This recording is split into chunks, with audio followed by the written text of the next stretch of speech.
Am I the a-hole I called my sister's lies out to her CPS agent? For some backstory, my 32 female sister, 18 female, has an almost 2 years old son. She got pregnant 2mo after I did. Dropped out of high school years before she got pregnant. Her baby daddy is an abusive drug addict who's going to prison soon for domestic violence against her and has a CPS case open against her that's been open for probably over a year now because she has no job. Took roughly 6mo just to get food stamps after I kept nagging her constantly and had to hold her hand through the entire process. Relies on friends and family to help her with basic necessities like diapers, wipes, rides, and before she got food stamps relied on others for food too. She just recently, after nearly 2 years, got her son enrolled into low-cost childcare thanks to CPS helping get her referred. With family help, she's planning on enrolling into school in April and getting a part-time job in the meantime that's walking distance. I felt like all this back info was necessary to showcase how she is a mother but still acts like an entitled child, relying on everyone to take care of not only her, but also her son,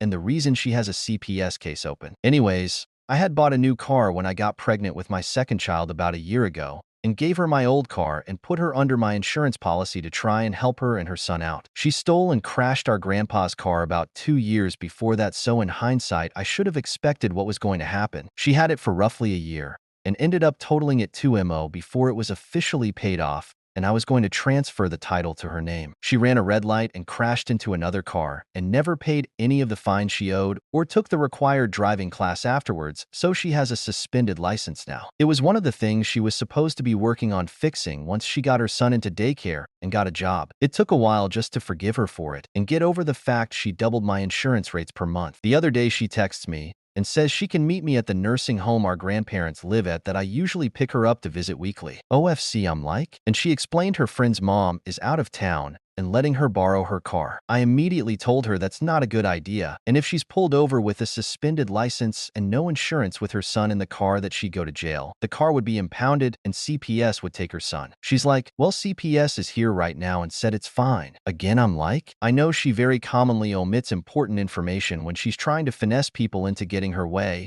and I didn't want to see her absolutely messing her life up even more, so I drove over to her house and talked to the CPS agent outside and told her what my sister told me. CPS agent said she absolutely misled her about the situation with the car outside and only said it was her friend's mom's car, and went back inside to tell her exactly what I'd been trying to warn her about. That if she got pulled over or into an accident with a suspended license, no insurance, and has her son in the car, that she'd go to jail, and they'd have to take her son, and made a report about it on her file. She said okay, that she won't drive it and will tell her friend to come get it. She's now mad at me for meddling in her life and talking to her CPS agent behind her back and isn't talking to me. Which, not gonna lie, I understand, but I don't think she really realizes that I was trying to save her from making a huge mistake. Am I the a-hole?